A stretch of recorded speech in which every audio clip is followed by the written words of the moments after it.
Cool. Good afternoon. For those who don't know me, I'm Ruben. I'm Director of Community in Europe. And I was pretty excited to see Fannie Mae on my ballroom scheme, because I thought it was the latest TikTok hype, because Fannie Mae is like a nice name. Little did I know that it's completely something else, so that ruined my whole introduction. But let's pretend these are rock stars from Fannie Mae. Jennifer and Chuck, welcome on stage. Give them a round of applause. And cheers. Thank you. Thank you. Hi. Good afternoon, everybody. We are so excited to be here today with all of you, our dedicated, passionate FinOps community. And you all know who you are. You can seamlessly integrate cloud and savings into almost every conversation that you have. My name is Jennifer Samolyk, and I have been at Fannie Mae for over 11 years. Since 2019, I have headed up our FinOps practice, just at the start of our digital cloud transformation. And we're really excited to talk to you today about our journey from Showback to Chargeback. And it has been a journey. There's been some bumps along the way. We've learned a lot. We've pivoted. But overall, we're really excited to share our story with you, and hopefully we can help you in your journey also. With me today is my manager, Chuck Mountz, who is as equally passionate about cloud FinOps. So Chuck, why don't you tell everybody a little bit about yourself? Thanks, Jennifer. Hi, everybody. My name is Chuck Mountz, Jr., and I came to Fannie Mae in 2022, and I guess I sort of acquired into my group the FinOps team in the beginning of 2023. I came to Fannie Mae after about 8.5 years at Comcast and about 13 at Citigroup before that. The past 10 years or so, I've been connected in with the DevOps community and practices, supporting different engineering teams, both on private and public cloud spaces. The one thing I really love about the FinOps space is its connection to the DevOps space and also to the open source and Linux Foundation as a leader. One of the things I really value, some of the things I really value are the collaboration, the empowerment, and the community aspect. So a little bit about us at Fannie Mae. So we were incorporated in 1938 as a government-sponsored enterprise. Fannie Mae provides lenders with a reliable source of mortgage financing, and Fannie Mae's mission is a commitment to facilitating equitable and sustainable home ownership and quality and affordable rental housing across America. If you would like to learn more about Fannie Mae, please check out fanniemae.com.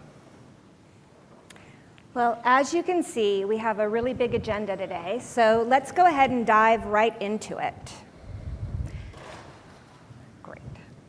So 16 months ago, so I did mean it was a journey. So 16 months ago, we got in the room with our finance team, our digital insights team, and our change enablement team.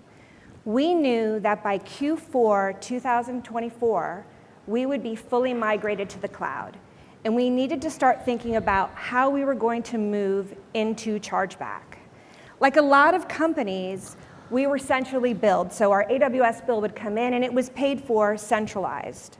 But we knew that once we were fully migrated and we were going into a steady state, that now is the time to move to Chargeback, to make people accountable for their spend in the cloud. So we all got together in the room and we decided to set up some goals. What was this going to look like? And the first thing we decided was that we really needed leadership buy-in. Leadership buy-in was critical. We've all worked at companies where we've seen change happen. Some change has been great, and some change has sort of fallen flat. And what we learned is that when change is successful, it's when you have that leadership buy-in. So leadership buy-in was critical. We also knew we needed to create visibility. People needed to see and understand their cloud spend. And then we also needed to develop a relationship between the business and technology. So typically, I had been working with the tech owner VPs and with their business owners and their delegates.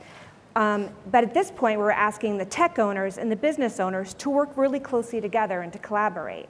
So I'm sure you've heard it a lot throughout the conference today, and we like to say it a lot, is that FinOps is indeed a team sport, and everybody has a part to play, and everybody needed to work together. So Chuck, do you want to tell us a little bit about Showback and Chargeback? Yeah, absolutely. So we knew that as our AWS costs and footprint scaled, that it just wasn't going to be feasible to manage those costs centrally.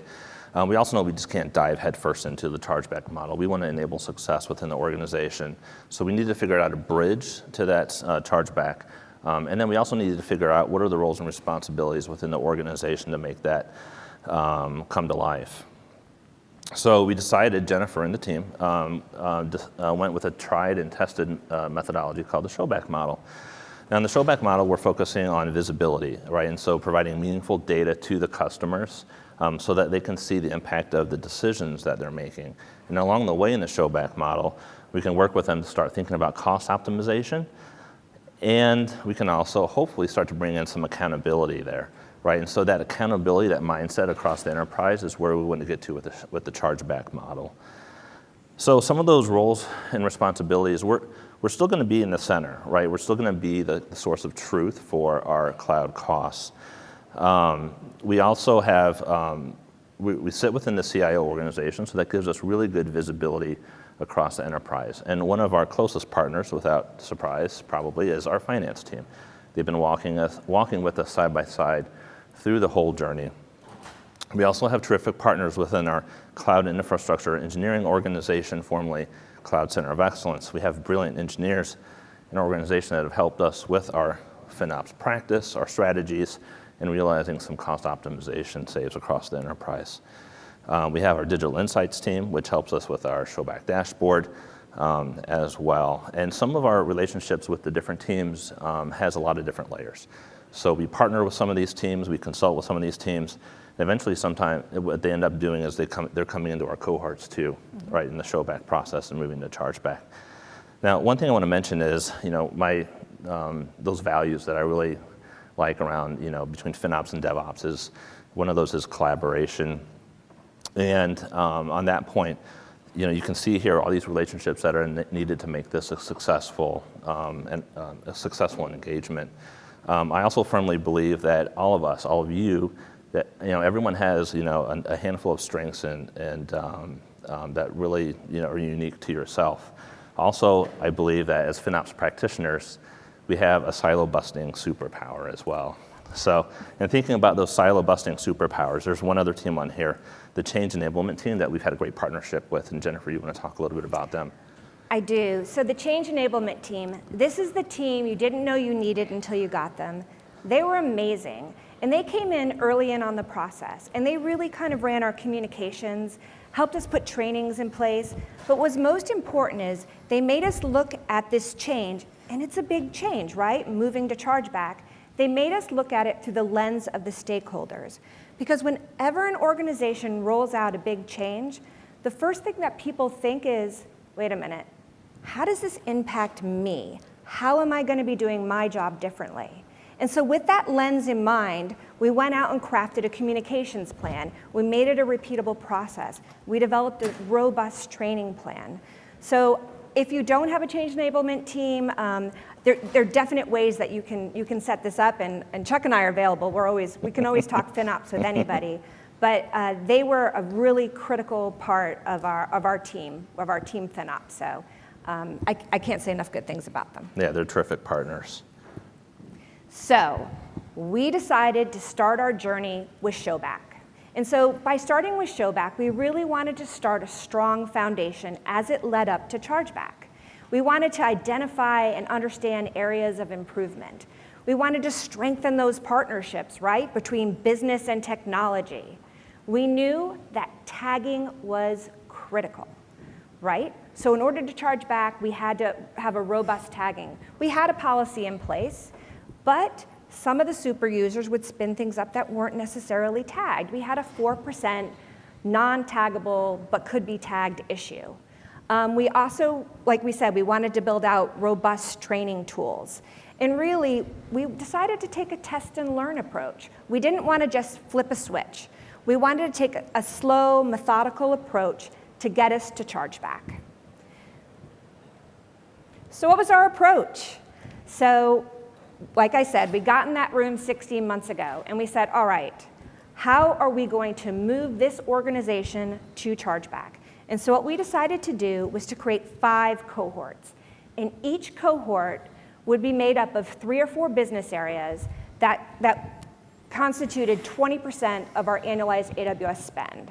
So 5 cohorts, each cohort 20% of our spend. By the time we got to our 5th cohort, everybody with an asset running in the cloud would have been through this pilot program.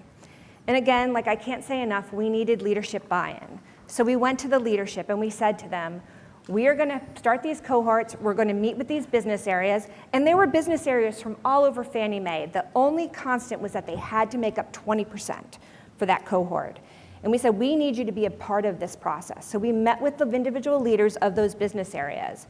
And they said, this sounds great, we're ready, we're going to be fully migrated, let's do it. And we said, fantastic, because you have a really big role to play.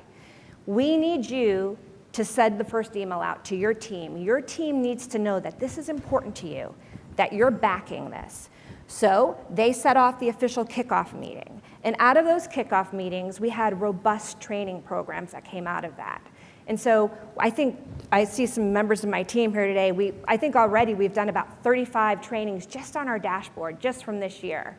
We're constantly rolling out new things, and we're learning from people. They're asking questions. A little later on, we're going to show you a dashboard. The dashboard that we're going to show you today looks so much different than the dashboard that we rolled out in October. And that's because of the test and learn approach that we took. People got back to us. We were constantly eliciting feedback. And through that feedback, we feel like we've got a good product in place. But we're still meeting with that digital insights team every Friday to enhance and to improve upon the process. So it's been an exciting journey, and I think Showback's been a huge part of that. Yeah, absolutely. And we have, when we set out on this process, we wanted to set success measures, and that we wanted those success measures to drive enablement, and we wanted our test and learn approach to help fuel the success as well. Some of the things that we wanted to touch on, some of the highlights around our success measures include that Showback dashboard and having consumable information that was meaningful to the customers. The next thing we wanted to do is inform them, right? So they could look at that dashboard and see what's driving their cloud costs and how are the cloud costs allocated. And we also want them to be able to take action and be able to start looking at ways that they could optimize their costs and manage their cloud usage. And then finally, we wanted to establish a really good support model for all of our stakeholders. We want our test and learn practice to be our culture. And so what we wanted to do is we wanted to ensure that we were going to drive a pilot program. We wanted to launch repeatable pilot programs, as Jennifer mentioned, in small group cohorts. We wanted to launch various mechanisms for us to get customer feedback. And we wanted to meet regularly with our key stakeholders, the business, finance, and technology teams. We also wanted a train-the-trainer approach, right? And that ended up turning into a really amazing program, our ambassador program. And Jennifer, do you want to tell us a little bit about that ambassador program? Yeah, that's a really, as much as I love change enablement, I really love our ambassador program. And that was something that I learned through the FinOps Foundation. So we decided that every business area in the cohort, there are 3 to 4 business areas per cohort, would give up 1 to 2 people to be an ambassador. And I'll be honest, at the time when we were rolling it out, I mean, we were like, I don't know, they probably won't give us anybody, nobody will be interested. We were shocked. I can proudly say that as of today, we have 55 FinOps ambassadors at Fannie Mae. And it ranges from associates to senior directors.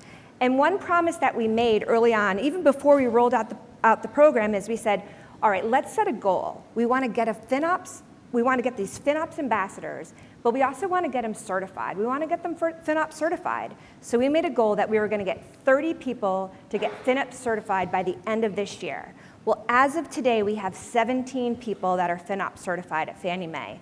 And we're going to meet that 30, and we're going to surpass that 30. So the ambassador program's been wonderful. They've been thought leaders, they're engaged, and we're cognizant. I mean, everybody's busy, right? You're all in the cloud. I know how busy you are. And we said, all right, maybe 10%, but give us what you can. So we do 2 big meetings every month. One big meeting is just a let's get together, let's talk about things. We even invited the FinOps Foundation. We had Stacy Case and Kelsey come in, and they talked about how to get certified and all the various trainings. And then the other meeting we have every month is we train them on a tool. We have various tools that we have at Fannie Mae, so we train them on them. And we did beta testing with them, and we said, what do you feel? Does this work for you? Could it be enhanced? So it's been a really great program, and we just are super excited about how well it's taken off.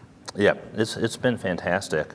And before we get into talking about the pilot milestones and the different phases, the one thing I want to point out too, and I think Jennifer knows about my passion for leadership, this ambassador program is a great program. It takes the initiative and desire for the people in the organization that want to learn and want to, it fuels their career growth, it fuels their personal growth, and when you get that connected to business value and business outcomes, from a leadership perspective, that's a beautiful thing. That's where you get high engagement in the organization and real value for the organization. So the pilot milestones, phase one was the setup. This is the part where we built out the plans for the rollout plans. And then we also focused on the cost strategy and then the success measures. And then Jennifer and the team focused on the tools and the data to present to the customers. And then finally, the team focused on building out the roles and responsibilities, building out a training program, and clarifying the messaging. The next phase was the doing phase and the iterative phase.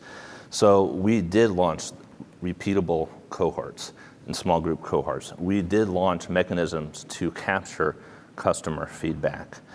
We did do the check-ins, with our key stakeholders. And also we continued to work the data, which is really important. Another thing that was really important was the leadership buy-in. And I know I felt that leadership buy-in in the conversations that we had. And Jennifer, you want to tell us a little bit about what that leadership buy-in was like? Yeah, the leadership buy-in has been overwhelming. I think, everybody had a really good ride at Fannie Mae as we were centrally billing and paying for things, but I think they were ready for it. And I think everybody was ready for it. I mean, cloud's expensive, right? Especially when you're having data centers at the same time. And as we're spinning down those data centers, our bill was rising. Ultimately, it's the right decision to be in the cloud. It's faster to innovate, right? We can shut down those data centers, but it's expensive. And so I think the leaders realized that, and they were engaged. They were ready. I think, having their support was critical. I think if we didn't have their support, we'd be looking at a much different program right now. And really, I think it's just not even the leadership support, but everybody involved, because we've all seen changes and ideas done in a vacuum where it happens at the leadership level, but it doesn't trickle down. And this was sort of, the leaders were coming in, they were meeting with the teams. We have leaders that are joining our training calls. We've had a few VPs asked to be ambassadors, actually. Absolutely. I kind of told them no. Just because we really wanted it to be more stakeholders. We tried to explain to them that they had a very important role to play as leaders. But yes, leadership buy-in's been critical. Yeah, and that data quality, we'll probably say it, more times over and over again, but that data quality was really important. Jennifer, how did the team ensure that we had the highest quality of data to present to the customers? So tagging was important. And like I said, there's people that have elevated roles and privileges. And we had a tagging policy in place. So at Fannie Mae, we have 6 golden billing tags, 3 of which are critical. One is cost center, one is our asset ID, and the other one is our application short name. Now, just to step back a second, if I had a crystal ball and I could go back to the beginning of our journey, I would have tagged at the account level. But at Fannie Mae, we have a lot of shared accounts. And so we actually tag at the asset level. So we needed a way to look at what needed to be tagged out there. And so we actually did bring in a third-party vendor to help us with tagging. And this tool is amazing. It's kind of a joke with a lot of people. Some people like to play Xbox to relax at night. I go into our tagging tool because I am looking for the breadcrumbs to nail somebody. Be like, saw you spun up that Lambda. But no, it's been a great tool. But what's awesome about this tool is that it shows you all of your environments in one place. So I could type in an application short name, it'll show me everywhere that application is short name is running, whether it's running in the lower environments, whether it's in acceptance or production. If I don't have, say I want to run a search and say, show me everything, show me all the Lambdas that are not tagged, that don't have an asset ID. I can run that, and then I can look at the instance name. And generally, I can tell from the application short name somewhere in the instance name who I need to reach out to.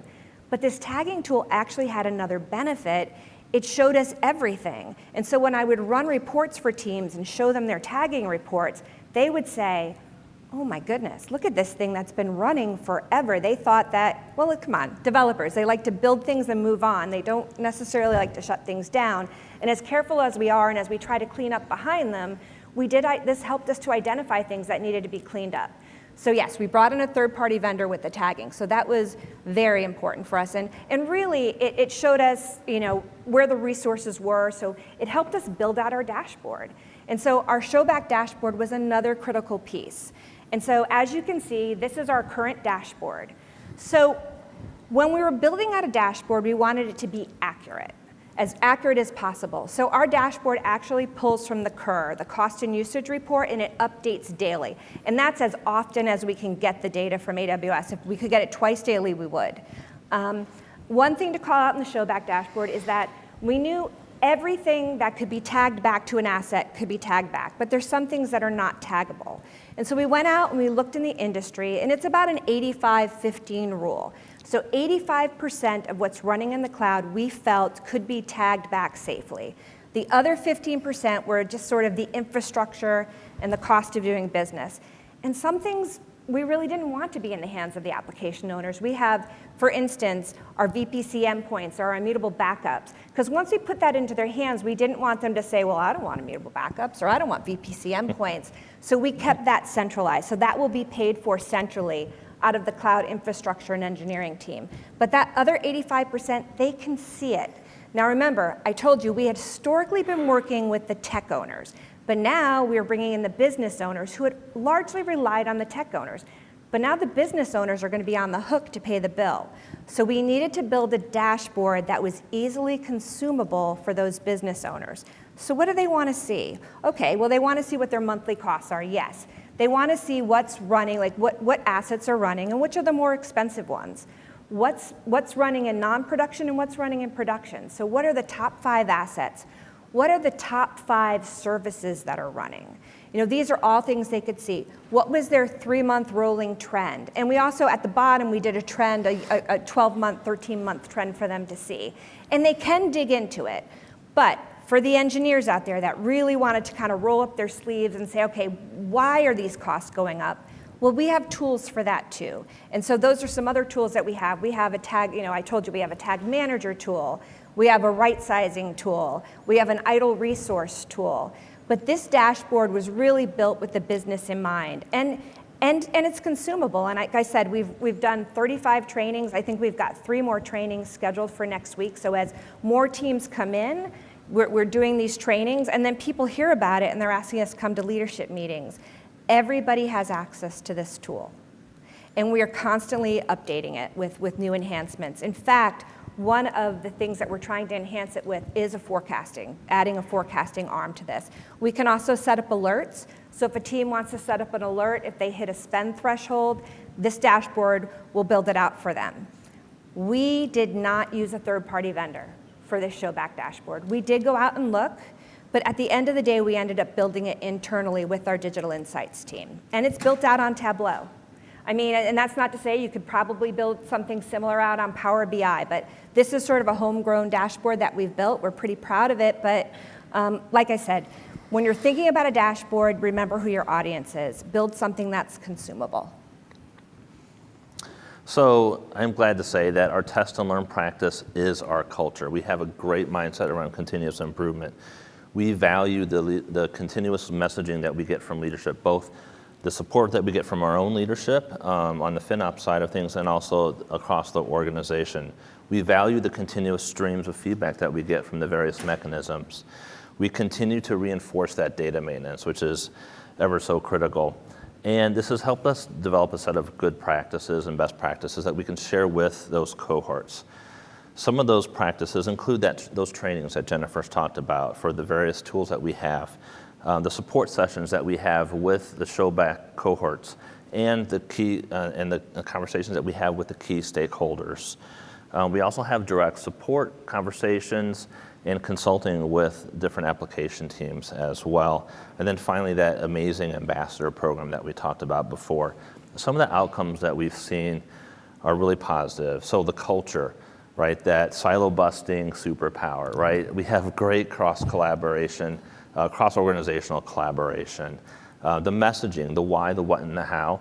When we're talking to teams, it's really important to connect the why around the organizational goals and what you're trying to accomplish when you're having those conversations about cost optimization and cloud usage.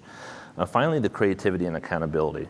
We're starting to see through these conversations the application teams critically thinking about how to manage their cloud usage. So as you can tell, we're very excited about where we are, and we're glad to share this message with you today. And then where we're going, Jennifer, you want to tell them about what's coming up? Next steps. So we're going to onboard our remaining cohorts. We're building out a forecasting tool. And actually, anybody in the room that might be a vendor, we are in the market for a forecasting tool. So that's one thing that's come out of these meetings that we've had through Showback is that people want to see a forecasting tool. So that's sort of the next big enhancement. Now, could we wait for that? No, because we don't want perfect to be the enemy of good. We think we've got a great program going on right now. So we're going to continue to enhance our FinOps Ambassador program and just really drive a culture of cost optimization across Fannie Mae. And finally, just that whole chargeback methodology, getting people to understand it, to be ready for it.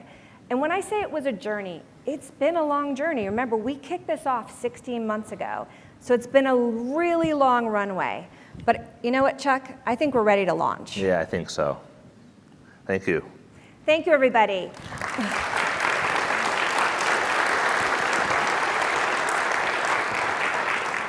Thank you so much. Any questions? Any from the questions? audience? Yeah. If you don't want to ask them here, you can catch us at the midway. Yeah. We'll be there tonight. And just good luck with your journey. We There's got a question. there's definitely All right. questions. Great presentation, by the way. Thank you. If you don't mind me asking, what third-party vendor did you guys use for the tagging help? So I work at Fannie Mae, so we are not allowed to publicly endorse a third-party vendor. But if you catch me in the hallway, I'll be happy to point you in the right direction. They are here today. Other questions? Yeah. Oh, you were first. Oh, I'll just give it to you.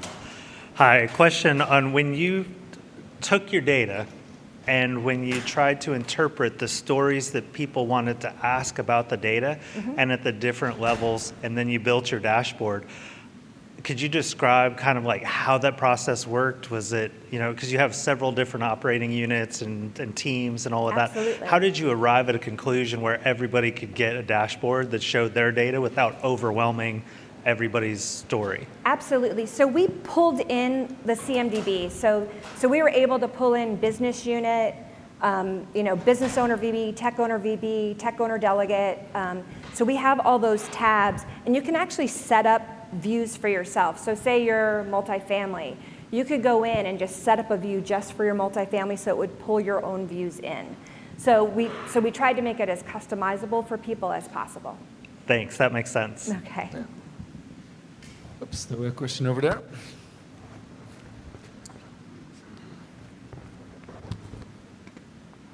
There you go. When you built your reports, how did you get your inputs for what kind of reports did the customers want? Did you go through sessions or was it all over here? No, it was really collaborative.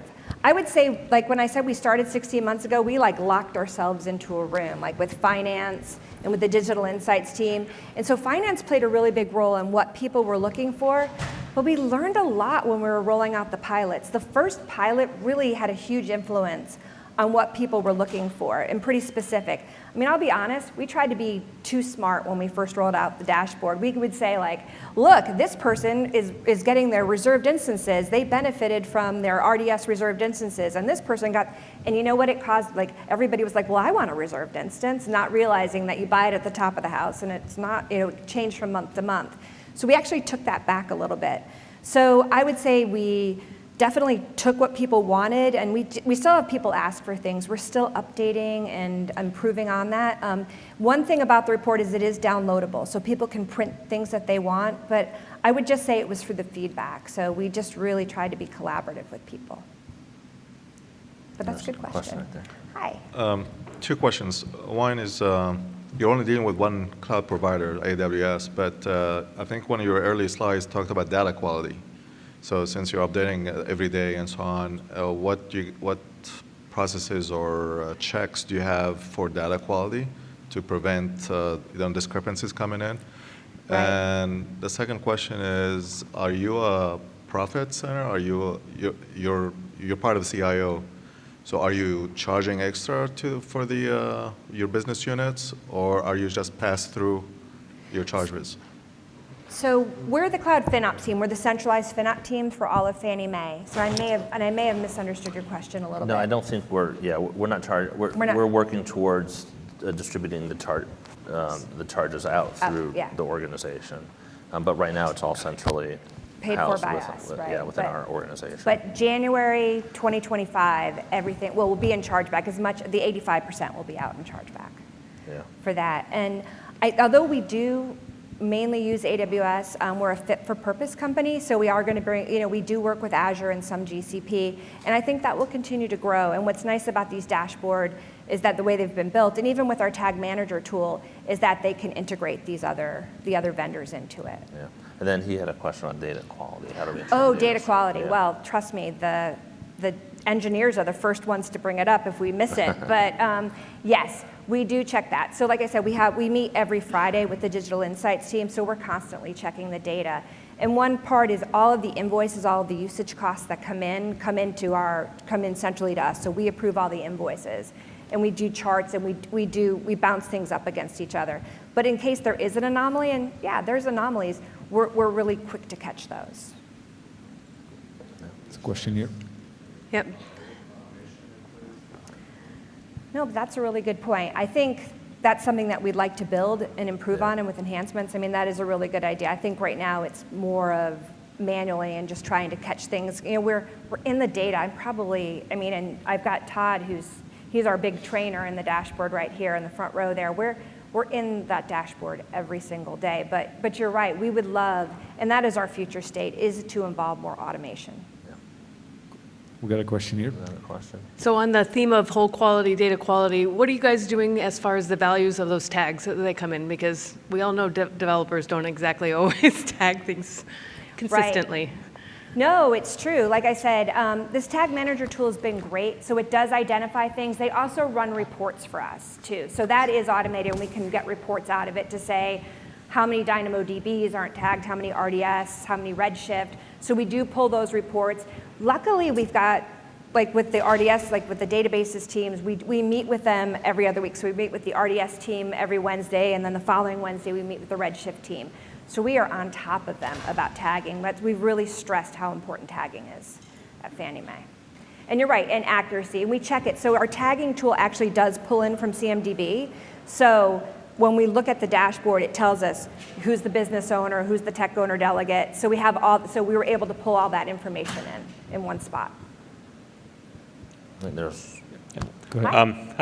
Hi. Are you also providing recommendations for optimization at the BU level, or is that a future 100%. state? It's been a really busy year. Yeah. Use a drink. No, I'm kidding. Yes, we have. So when we started out back in 2019, we were a robust FinOps team of 3.5. We are now up to 7 people. We've got an engineering arm. Every morning from Monday through Thursday, we do a scrum. The first thing we do is look for cost anomalies. So we pull up, we look for cost anomalies. We're constantly sending out, so like I told you, we've got right-sizing tools, we've got idle resource tools, but those tools we've actually made available to the teams too, so they can go in and look at it. But yes, we're constantly meeting with teams and driving down our costs.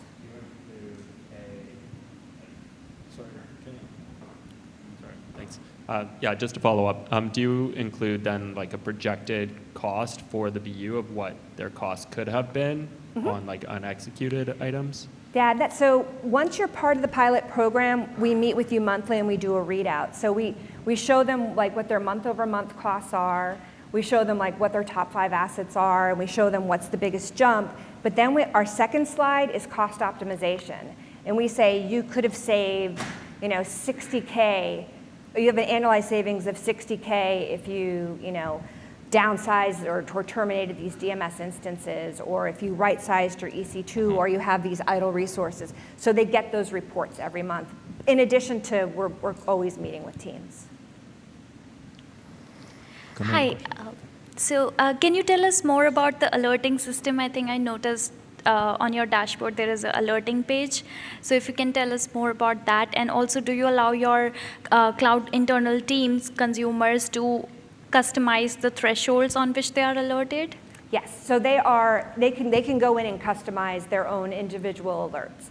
So those alerts are just kind of like the alerts you set up in the AWS dashboard, right? So we have certain thresholds that when something hits a certain threshold, it'll send out an alert to us. And so we have set that up for teams too. So if they're running an asset and they say, we want to know when our EC2s hit so much, or just in general, when my overall cost for my asset hits a certain amount, it'll trigger an alert for them. Are there any central governance policies around that, on the thresholds? I would think as we're moving more into chargeback, we will start setting up some thresholds on spend. I mean, AI is expensive, people, right? I think you're probably all realizing this. And I do have a bone to pick with AWS because they are telling everybody to use TextTrack, and it's not taggable. And TextTrack, I've seen it be 20K just in one day. So yeah, so for things like that, and I think it's coming out of that TextTrack, is that we do want to set up some spend limits on that. More to come on that. More to come. And if you know where anybody from AWS, point to Tim. Another question. Yeah. So you mentioned that you purchase RIs and they're top down. What sort of metrics are you tracking at the corporate level to make the decision to do things at a corporate level, like buy a certain RI type or something like that? Sure. So we also do shutdowns at night. So for our EC2s, we shut down in the lower environments on nights and weekends. For RDS, we shut down through acceptance on weekends and we shut down on holidays. So we are not going to 100% cover, say, our EC2s or our RDS. So we kind of have like a sweet spot where we're covered. They're being used 100%, but it gives us enough room that we can do these shutdowns and other cost optimization activities. So we do constantly monitor that, and we do stack. So it's not like we just buy them every year and then we buy, we're constantly looking and reevaluating, but we don't make those decisions in a vacuum either. So we work very closely with the database team when it comes to RDS and Redshift. EC2, we do not buy EC2 reserved instances because we get a better bang for our buck buying compute savings plans, because that covers EC2, Fargate, and Lambda. So we do have we have numerous, I think we have like 5 or 6 compute savings plans in place right now. We have a SageMaker savings plan in place. So we do monitor that. Have we kind of bit the bullet once? Yeah, we bought OpenSearch. Just one team assured us that they were going to spend the next year on OpenSearch, and then 6 months in, they pivoted. So it took a little bit of a hit from that, and that was sort of a learning lesson for us. I mean, one good thing is, and I know AWS will tell you that if you buy something that you're kind of stuck with it, we've learned that if we go to AWS and we say we're gonna, if they're using one type like an M4, but we want to use an M, they'll let us. They'll let you switch. They'll make it a little painful, but you don't feel like you're stuck with something. Always push back. If I can give you another, when it comes to negotiating private pricing agreements or anything with AWS, ask for everything you want. And don't be shy, right? I think you're in the power position, especially while you're migrating to the cloud. So don't be afraid to ask for things. Don't be afraid to ask for training. Say, you know what? I want training credits. And you'll be surprised. They'll give them to you. Thank you so much for your presentation. We are also kind of building our own dashboard. The question would be, as a data foundation, do you use the cloud native APIs they give you for the usage, or do you mostly use the billing reports, or what is the data foundation for your dashboard? So we pull from the cost and usage report, so from the CUR, so it pulls once a day. And that's as often as we can get it from AWS. I think years ago we used to be able to get it twice a day, but now, so once a day, I think it's at 6 o'clock every night, it refreshes all the data. Thank you. You're welcome. Any other question? All right.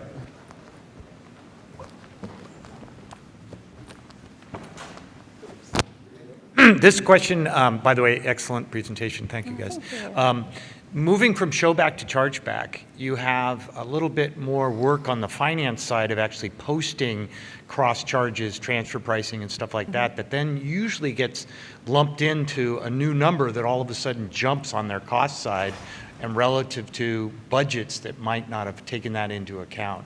How are you guys managing that? Or do you have like a cutover date that you're going to move the whole organization? Because it's the mechanics of the finance posting side that can be somewhat challenging. There's more to come on that over we're working through that as well, like over probably the next 6 to 12 months, right? Because we're trying to get to Chargeback by 2025.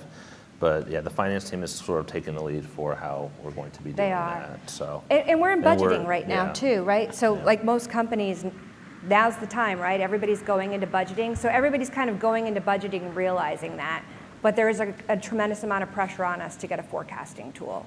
I mean, we could use the AWS one, right? I mean, has anybody ever seen it? It's kind of funny. But yeah, so we do have the forecasting tool from AWS. We kind of have a little bit, we can through some of our vendors, we can go out like 90 to 180 days. So, but we really want to build up, that sort of next phase is to build up a robust forecasting. But the plan is January 1st, 2025, we'll be in Chargeback. Yeah. I know you had a question back there. Did you still have it, or did I answer it? Yeah, all right. Okay, got time for one more question, so you're lucky. Is the 15, you said 15% of your spend is either untaggable or is it's a mix. Centralized? It's definitely, there's some stuff that just can't be tagged in the cloud, right? And it's a mix, and some of it is security, safety, and soundness driven, like immutable backups, VPC endpoints. There's certain things that we want to sort of take out of the team's hands because they can say, well, I don't want immutable backups, but that under FHFA, we're required to have them. Right. So there's certain things that we have to have at Fannie Mae, so those we've taken back. And we've talked to some companies that are 100% charged back, but we think once we go to that, it sort of takes a little bit of control out of the game there. So our plan is even when we're in chargeback, we're still gonna have that centralized FinOps office working with teams. But yeah, so it's stuff that can't be tagged, and it's also some of our safety and soundness. Is that cost or is that services? Backups, so services. No, is the 15% of your cost or is it of your services? 15% of our cost. Okay. Yeah. One more, I saw a hand going up here. Ah, there we go. Grab it. No. Catch anything.